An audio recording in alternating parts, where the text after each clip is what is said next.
laqqas għall-ebda pajjiż li nittama li jkun hemm mod anke qabel ma tasal il-Kunsill Ewropew deċiżjoni illi ż-żewġ naħati jpoġġu madwar mejda wieħed jista' jipprova jsib kompromessi li jkunu aċċettabbli. Dal-bank f'April li għadda weħel multa minnant l-MFSA. Kellna l-każ riċenti tal-Portman Capital u flus mawġa minn Venezuela. X'qed isir biex l-MFSA issaħħaħ l-iskrutinju tagħha meta għandna settur bankarju li qed jikber, servizzi finanzjarji qed jikbru li donnu ir-regolatur baqa' lura. Lejn naħseb l-ewwel nett il-fatt illi tkun qiegħed tagħti multa minnha nnifisha jfisser li qed tagħmel ix-xogħol u l-punt mhuwiex il-multa ma x-xogħol li jkun sar mill-bank u sodisfatti li sar ħafna xogħol minn dan il-bank tal-inqas il-brief li għandi li sar ħafna xogħol minn dan il-bank biex tirratifika s-sitwazzjoni. Bħalissa l-MFSA għaddejja minn rivoluzzjoni sħiħa, speċjalment mill-lat diġitali. Ħajkun hemm investiment b'saħħtu ħafna, waħda mill-problemi l-kbar biex ngħidu hekk regolatorju tal-backlog illi jista' jkun hemm. L-ewwel qed irid ngħid li l-MFSA dejjem għamlet xogħla tajjeb fil-fehma tiegħi. Waħda mill-pressures il-kbar li jkun hemm huwa li l-business processes tal-MFSA huma paper-based għadhom sal-lum il-ġurnata. Ftit li xejn li hemm processes li huma IT-based. Bħalissa li qed jsir huwa stima u diġà saret u hemm tenders li qegħdin joħorġu biex il-proċessi kollha tal-MFSA imorru online-based. Illi dak ħatejn ħafna biex il-proċessi kollha jiġu aħjar, jiġu eqsar u jista' jkun hemm supervizjoni aħjar. Biss nerġa' ngħid li jien għandi fiduċja sħiħa fl-MFSA li għamlet u tagħmel xogħla tajjeb. Situazzjoni fil-Marsu Hamrun, kap tal-Oppożizzjoni semmija kemm il-darba din il-ġimgħa, inti semmejta wkoll il-ħadd waqt l-speech tiegħek tal-ħadd. L-residenti ta' daw il-lokalitajiet, x'inhu l-messaġġ tiegħek lejhom? Minkejja retorika politika teżisti on the ground ċerta ansjetà.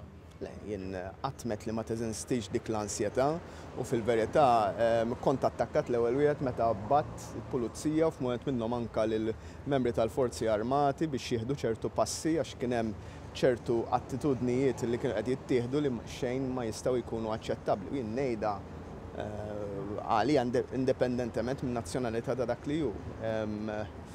Qegħdin bħalissa barra li żdiedet b'mod forceful il-preżenza tal-pulizija u tal-forzi tal-ordni f'dawk l-inħawi, qegħdin naraw kif din tista' ssir permanenti u mhux sporadika jew mhux xi ħaġa tal-mument.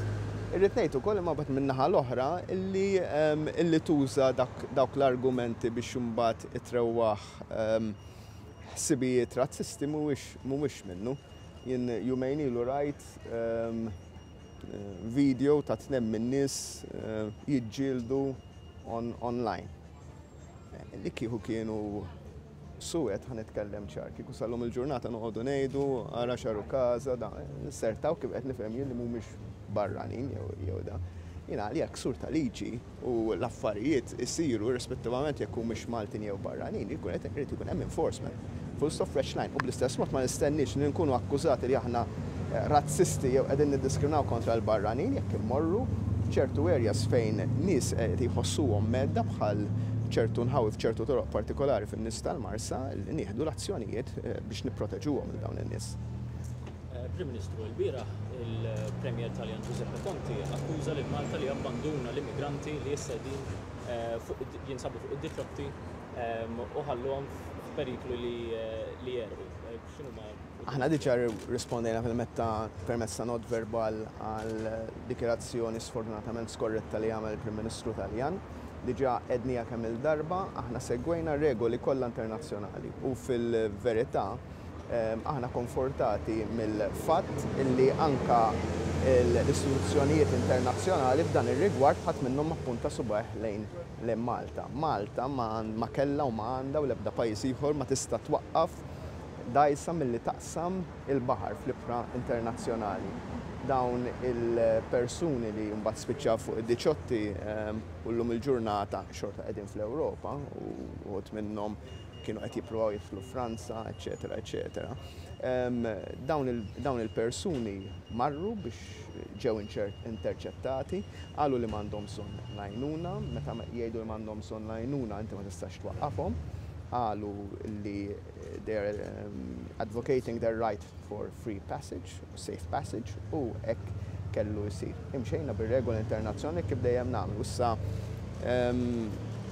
matul il-jiem fil-waqt li bħalissa mhijiex il-flavor of the day li wieħed joqgħod jitkellem fuq id-dajes li jkunu għaddejjin, ma jfessirx li m'hemmx dajes bħalissa ta' għaddejjin fil-Mediterran, jfisser li l-affarijiet qegħdin jiġu normalizzati u m'hemmx konflitti partikolari.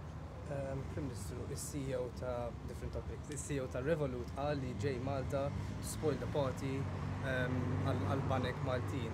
Intajtom l-endorsement tiegħek fuq Twitter, I welcome them here. Intaqbel miegħu ma' CEO li vera huma jista' jkunu il-futur ta' banking, speċjalment fid-daw tal-fatt li inti ġaet li l-cryptocurrency se jkunu l-futur. Revolut huwa business model li mhuwiex tan differenti minn dak li qed joffru s-sinjuru li għadna kif żorna. Qed nitkellmu fuq fintech. Fintech is the future, u għalhekk I welcome anything that disrupts the market, the traditional players. Tfisser ukoll li kif jien infurmat ukoll li traditional banks tagħna il-mewġa fostna ta' aktar fintech-based banks u companies qed tixprunhom biex huma wkoll jiftħu l-fintech branches tagħhom. Jiġifieri I welcome them with open arms. Ma taħsibx imma il-fatt li you welcoming with open arms huwa stance daqsxejn antagonistik lejn il-banek Maltin u kif ukoll il-BOV li l-gvern huwa shareholder. Iva, l-BOV huwa shareholder, imma fl-aħħar mill-aħħar il-gvern qed jirrappreżenta lill-poplu, jekk il-poplu qed iħossu mhux moqdi biżejjed mill-banek fil-waqt li nifhem il-constraints ta' banek tradizzjonali, I welcome competition u jalla jkollna aktar kompetizzjoni fis-suq tagħna. Ftit xhur ilu qed li se tippubblika l-inkjesta ta' Egrint. Ftit ġimgħat l-ewwel net u ma insomma. Sorry? Ftit ġimgħat u xhur milhomx għaddew. Ftit ġimgħat issa damu ftit xhur. Tista' tina indikazzjoni ta' meta se jsir. Sewa, bħalissa nerġa' ngħid kif kien hemm rapportat fil-medja u kif qed jien diversi drabi ma kienx hemm espert legali wieħed li qalli li għandi raġun li għandi nippubblika. U kulħadd cautioning me li jista' jkun qed nagħmlu preċedent u li jista' jkun preċedent perikolus mhux għal dan il-każ imma għal każijiet oħra fil-futur.